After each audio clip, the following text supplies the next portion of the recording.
Hi friends, जीडीपीएल team आप सभी का वेलकम करती है। और आज के इस स्पेशल वीडियो में हम डिस्कस करने वाले एक इम्पोर्टेंट पॉइंट को लेकर के, और वो है मुगल काल का थर्ड पार्ट।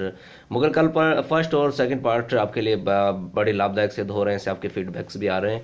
और आप कभी ये ना सोचें कि आपका फीडबैक देने से आपको कोई तकलीफ हो। आप फीडबैक जरूर दीजिएगा, आपके फीडबैक का हम हमेशा वेलकम करते हैं। जैसे अभी मुगल काल सेकंड के लिए एक फीडबैक आया हुआ था, तो देखिएगा उसके बारे में हम लोग डिस्कस करेंगे कि कई बार क्या होता है कि कोई चीज़ें जैसे स्लिप हो गई, मैं आपको कहता हूं कि किसी डेट इत्यादि को कंफ्यूज हो जाए, तो आप बेझिझक अपने फीडबैक देना ना भूलें।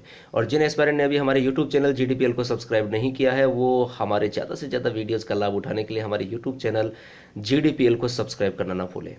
साथ ही अगर ये वीडियो आपके लिए मददगार साबित होता है तो इसे लाइक करना ना भूलें, अपने फ्रेंड्स के साथ शेयर करना ना भूलें। और जल्दी हम लोग आपको एक एक करके सारी वीडियोज भी जल्दी ही प्रोवाइड करवा देंगे। स्पेशल आप लोग जैसा कि डिमांड कर रहे हैं, सेकंड ग्रेड स्पेशल जीके के बारे में बात कर रहे हैं, इंग्लिश के बारे में, संस्कृत के बारे में, तो हम लोग धीरे धीरे कोशिश कर रहे हैं कि आपको जितना जल्दी हो सके प्रोवाइड करवा सके। सो आज के इस स्पेशल वीडियो में मुगल पार्ट थर्ड में आप सभी का वेलकम है। और बढ़ते हैं आज के इस वीडियो की तरफ। देखिएगा, मुगल काल 2 में एक बात जो आप लोगों के जैसे फीडबैक आ रहा था, उसमें एक बात का ध्यान रखिएगा। चौसा के युद्ध के बाद शेर खां जो था उसको शेर शाह की उपाधि दी गई थी। इसको इस तरह से सुना जाए, इस तरह से पढ़ा जाए वहां पर। To be clear guys, Mughal काल के पार्ट सेकंड में चौसा के युद्ध के बाद अगर इस तरह से कंफ्यूज हो गए कि शेर शाह को शेर खां की उपाधि नहीं दी गई थी, वो मिसिंग हो गया था, अर्थात शेर शाह है जो शेर खां था उसका नाम ही क्या था, शेर खां था ऑलरेडी, उसको ही शेर शाह की उपाधि दी गई थी। तो प्लीज इस तरह के फीडबैक आप देते भी रहे। तो शेर खां जो था उसको शेर शाह की उपाधि दी गई। To be clear. तो आज के मुगल काल के पार्ट थर्ड में आप सभी का वेलकम है और हम लोग बढ़ते हैं। आज इस वाले पार्ट में हम लोग अकबर के बारे में डिस्कस करते हैं। अकबर से रिलेटेड क्वेश्चंस पूछे जाते हैं। सबसे इंपॉर्टेंट बात हम लोगों ने डिस्कस कर लिया था कि अकबर का जन्म 1542 में हुआ था, ऐसा पहले डिस्कस कर लिया था। और कहां पर हुआ था? वीर साल के महल में। कहां हुआ था? वीर साल के महल में। इस बात के बारे में हमने डिस्कस कर लिया था। To be clear. अब बात करते हैं सबसे पहले राज्याभिषेक की। तो राज्याभिषेक की बात की जाए तो इनका राज्याभिषेक 1556 में माना जाता है। और कब माना जाता है? 14 फरवरी 1556 को इनका राज्याभिषेक माना जाता है। ठीक है, किसका? अकबर का। और अगर बात करें कि किसने किया, तो यहाँ इनकी बात करें तो कलानूर में गुरुदासपुरा मिर्जा अब्दुल कासिम के द्वारा पंजाब में इनका राज्याभिषेक हुआ था। और प्रारंभिक पद की बात करें, इनके प्रारंभिक पदों के बारे में चर्चाएं करें तो इनको जैसे गजनी लाहौर का सूबेदार, गजनी लाहौर का सूबेदार। To be clear guys. अब बात करें कि जब हुमायूं की मृत्यु हुई तब अकबर कहां था, तो अकबर जो था वो लाहौर में सिकंदर सूर से युद्ध कर रहा था। अगर पूछ लिया जाए तो ध्यान रखना। अब सबसे पहले बात करते हैं इनके काल के बारे में। अकबर का काल जो है वो थोड़ा बहुत हमारे लिए ज्यादा ही इंपोर्टेंट है एग्जाम की दृष्टि से। तो देखिएगा, इनके काल की बात करें तो काल को डिवाइड कर रखा है। वैसे तो इनका काल कब से माना जाता है? 1556 से 1605। मगर आजकल देख रहे हैं आप लोग एग्जाम में डीप डीप क्वेश्चंस आ रहे हैं, तो हमें इतना भी ध्यान रखना चाहिए। तो इनके काल के को लेकर के हम लोग डिस्कस करते हैं। सबसे पहले हम लोग करते हैं बैराम खां संरक्षण काल। इनके काल को अलग अलग डिवाइड करें तो पहला बैराम खां संरक्षण काल माना जाता है इनका 1556 से 1560। To be clear. फिर इनका पेटीकोट शासन कोट माना जाता है, पेटीकोट शासन काल माना जाता है। और पेटीकोट शासन काल जो था वो किसमें? इनकी धाय किसके? ये बहुत ही इंपॉर्टेंट है, इस तरह के सवाल ध्यान रखना। दाय महामानगा, क्या?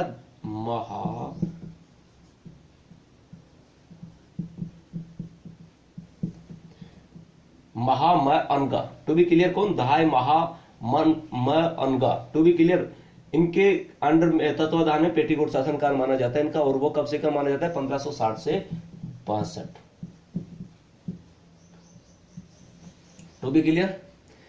और फिर इनका जो स्वतंत्र शासक था, अर्थात खुद की खुद सब चीजें क्षम ने की, वो था स्वतंत्र शासक कहलाता है। तो स्वतंत्र शासक के रूप में माना जाता है 1562 से 1605।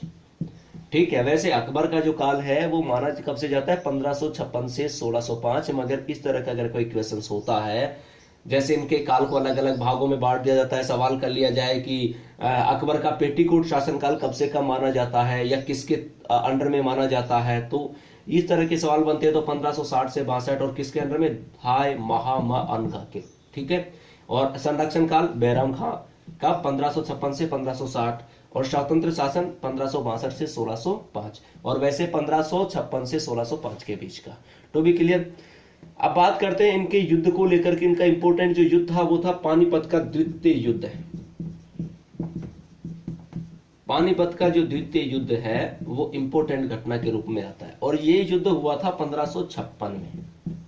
कब हुआ था, 1556 में। तो भी क्लियर। पानीपत का द्वितीय युद्ध कब हुआ, 1556 में। तो भी क्लियर गाइज। और इसमें विजय किसकी हासिल हुई, अकबर को हुई। तो भी क्लियर गाइज। एक हम लोग घटना का वर्णन कर चुके हैं हल्दी घाटी के युद्ध को लेकर। तो हल्दी घाटी के युद्ध के विस्तार के बारे में से लेकर के हम लोग ने महाराणा प्रताप का जो पार्ट है उसमें स्पेशल चर्चाएं की है उस युद्ध को लेकर के सारे डिटेल्स। तो ये कब हुआ था, 1576 में। फिर दिवेर का युद्ध है इंपोर्टेंट घटना, वो कब हुआ था, 1582 में। तो इनके बारे में हमने महाराणा प्रताप वाली जो पार्ट में ज्यादा डिटेल से चर्चाएं कर ली है, ठीक है। तो यहाँ पर अकबर के काल की भी एक घटना है। फिर अकबर के बारे में बात करें तो अकबर के नवरत्न बहुत ही इंपॉर्टेंट है। तो अकबर के नवरत्न को लेकर के अगर चर्चा की जाए तो देखिएगा, एक तो था बीरबल, और बीरबल की जगह अगर मैं कहूं महेश दास, इनका नाम क्या था, महेश दास नाम हुआ करता था, किसका, बीरबल का। फिर है मान सिंह का नाम, कितने हो गए, 2 नाम।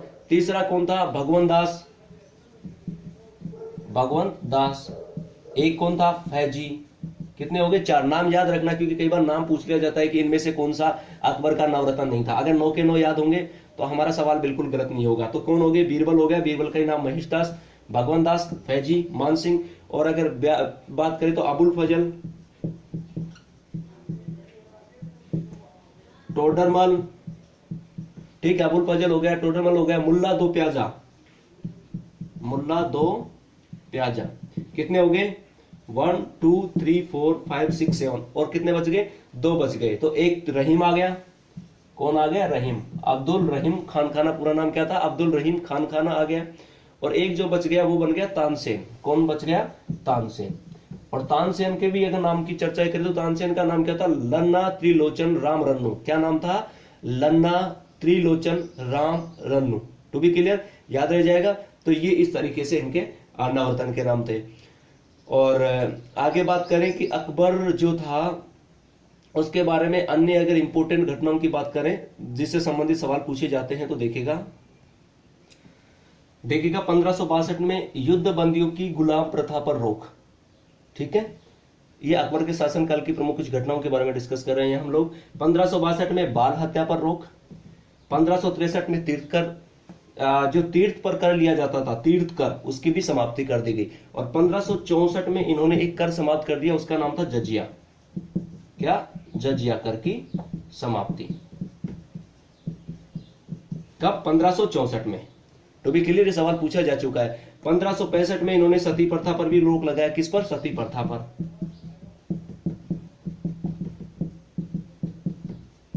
तो भी क्लियर गाइस। उसके बाद में अगर बात करें तो 1567 में इन्होंने मद्यपान पर भी रोक लगाने की कोशिश की थी, किस पर, मद्यपान पर।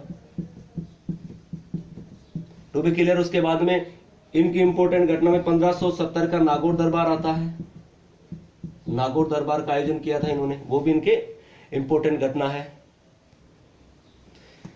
अब आगे अगर बात करें हम लोग तो 1578 में इन्होंने क्या किया था, धर्म संसद यानी कि धर्म संसद, उसका आयोजन किया, धर्म संसद का।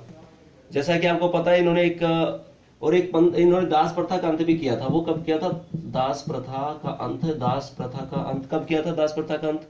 तो दास प्रथा का जो समाप्ति की थी वो कब की थी, 1582 में, राइट गाइज। फिर उसके बाद में 1582 में इन्होंने एक धर्म चलाया था, कौन सा, दीन ए इलाही।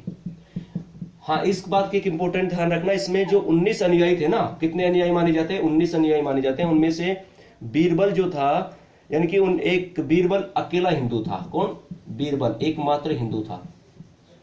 अगर पूछ लिया जाए तो एकमात्र हिंदू। कौन से धर्म में? दीन ए दिलाई। किसने? 1582 में अकबर ने जो चलाया था। ठीक है। और इसके अलावा बात करें तो 1583 में इन्होंने पशुवध पे रोक कर दी,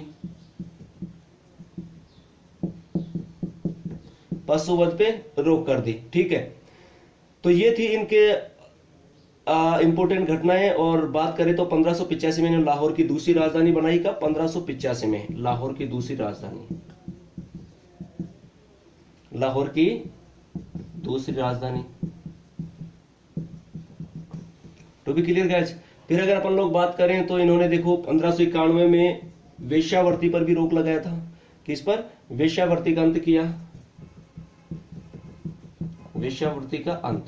कहने का मतलब अकबर के काल में बहुत सारी घटनाएं घटित हुई थी कुल मिलाकर के बात करें तो। और 1605 में इनकी मौत हो गई। क्या हो गई? इनकी मृत्यु हो गई। और मृत्यु का कारण माना जाता है अतिशाह, अर्थात पेचिस के कारण। ठीक है। पेचिस की बीमारी के कारण इनकी मृत्यु मानी जाती है। और डेट लमसम 25 अक्टूबर मानी जाती है। विद्वानों के अनुसार 25 अक्टूबर 1605 ईस्वी को अतिशाह यानी कि पेचिस की बीमारी की वजह से अकबर की मृत्यु हो गई। तो गाइज इस वाले पार्ट में हमने मुगल काल थर्ड में कुछ इंपॉर्टेंट तथ्यों के बारे में चर्चा की। और जैसा मैंने शेर का और शेरशाह सूरी के नाम को लेकर जो आपको कंफ्यूज क्रिएट हुआ था उसके बारे में भी डिस्कस किया।